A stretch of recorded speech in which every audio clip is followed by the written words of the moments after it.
미세먼지 코로나 바이러스는 지들 거 아니고 김치랑 한복은 지들 거라는데 한국인들이 중국에 대한 감정이 좋아질 수 없는 상황이죠.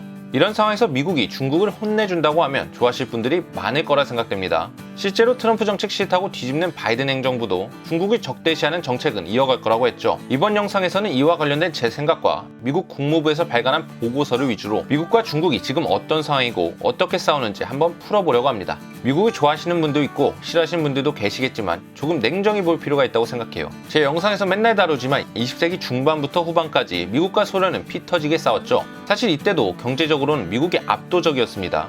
미국 우방국이었던 일본과 독일까지 합치면 거의 소련과의 격차가 8대2 정도로 봅니다.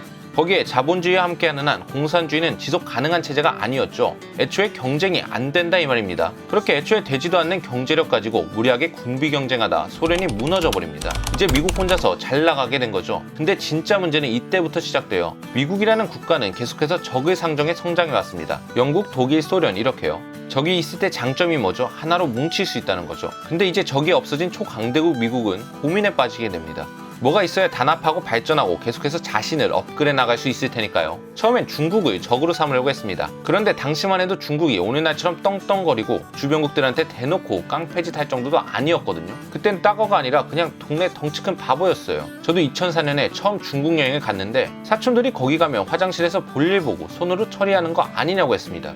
비하 의도가 있는 건 아니고 당시 우리나라 사람들이 보기에 중국에 대한 이미지가 그랬다는 겁니다. 미국 정치권도 마찬가지였어요. 부시가 중국을 막 적으로 만들려고 했는데 대중의 반응이 시원치가 않아요. 마피아 보스 잡던 애가 동네 바보랑 싸우려고 한다고 하면 가오가 사나 안 살지. 그러다가 일어난 게 뭐냐? 9.12 테러가 일어나요. 근데 9.12 테러로 어디에서 폭발이 일어났느냐? 세계 경제 중심이라고 그렇게 자랑하던 뉴욕이랑 이제 자기들이 세계 최강의 군사력을 가지고 있다고 주장하던 미국 국방부에 떨어져요. 우리나라로 치면 여의도랑 코엑스가 불에 타고 용산 국방부가 산산조각났다 이거죠. 충격이 어땠겠어요? 아주 어마무시했겠죠. 미국 국민들도 난리가 나고 분노해요. 부시 대통령 지지율은 막 올라가죠. 이때 미국은 중동의 알카에다를 적으로 지목해요. 그리고 아프가니스탄 탈레반 정권에 오사마 빌라덴 내놓으라고 요구했죠. 근데 탈레반이 여기서 증거 가져와. 그리고 너네가 증거 있으면 우리가 우리 방식으로 처리할게 라고 합니다. 아니 지금 미국 경제적 군사적 위상 다 흔들리고 있는데 이게 뭔 소리야? 말도 안 되죠. 그렇게 얼렁뚱땅 배짱 부리던 아프가니스탄 때문에 부시랑 미국인들이 빡칩니다. 그래서 아프가니스탄에 들어가 다 털어버려요. 그때 미국 국무부 차관보가 옆 나라에 뭐라 그랬는지 알아요? 아프간 털러 가는데 비행장 안 내놓으면 석기 시대로 돌려버린다 그랬어요. 근데 여기서 멈췄으면 딱 좋았을 것 같은데 부시 대통령 그러지 않았어요. 테러와의 전쟁으로 지지율이 올라가자 뽕 제대로 맞은 거죠. 거기에 이라크에서 탈출한 정치 피난민들이 부시한테 부시 형 이라크에 대량 살상 무기 있다고 꼬드깁니다.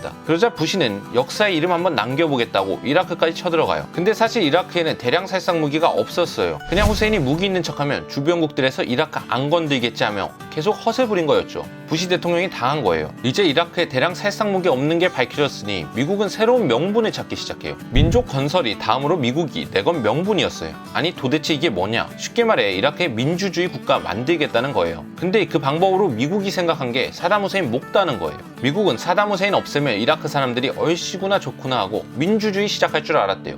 오산이었어요. 사담 후세인 없애자 수니파와 시아파가 들고 일어나 서로 공격하며 해환장 파티가 일어나요. 서로 싸우려고 하던 두 투견 잡고 있던 주인의 목을 땄으니 걔를 누가 컨트롤하겠어요. 이런 공백을 틈타 테러리스트들이 막 이라크에 들어가요. 난리 난 거죠. 근데 상황이 이렇게 되는 동안 미국 본토는 어떻게 되었을까요? 전쟁을 수행하느라 국력을 많이 소진했고 거기에 2008년 글로벌 금융위기가 일어나면서 경제도 박살나요. 아주 암울하죠. 원래 우리가 미국 하면 아메리칸 드림 이런 생각 가지고 있죠. 우리가 그런 생각 갖게 된 가장 큰 이유인 두 가지, 민주주의와 자본주의가 박살난 거예요. 근데 적이 없으니까 누구 탓도 할 수 없어. 아주 답답한 심정이었겠죠. 근데 갑자기 저기 동쪽에서 중국이 나타납니다. 우리 많이 성장했다고 동등하게 인정해달래요. 원래 대국이 대국으로 돌아왔으니까 이제 굽신거리지 않겠다 이거였죠. 근데 미국이 가만 보니까 얘네가 덩치도 커지고 군사력도 좀 세지고 아직 미국한텐 한참 뒤처지지만 겉보기엔 라이벌로 그럴듯해 보입니다. 거기에 얘네가 하는 짓 보니까 아직 미숙해. 자꾸 이 동네 저 동네 다니면서 잡음 내고 아프리카 친구들 모아다가 대장놀이도 하고 돈도 퍼준다고 하고 청나라 시대부터 땅은 다 지들 땅이래요. 그렇게 미국은 중국을 적대화하기 시작해요. 자꾸 중국이 싫어하는 인권 얘기 꺼내고 홍콩 시나 민주화 시 일어날 때마다 자꾸 끼어들고 민주주의 얘기하고 게다가 2020년 11월에는 중국의 도전 요소에 관한 보고서까지 발간해요. 참고문헌 빼고 총 50페이지에 달하는 이 보고서를 보면 별의별 얘기가 있는데 심지어 중국의 약점 이런 내용도 있습니다. 어쨌든 그래서 미국과 중국이 싸우면 누가 이기냐고요. 뭐 1대1 비교는 크게 의미 없다고 보는데 굳이 뽑자면 미국이 유리하다 이렇게 보일 수 있을 것 같습니다. 오늘 준비한 얘기는 여기까지입니다. 그럼 다음 편에서 계속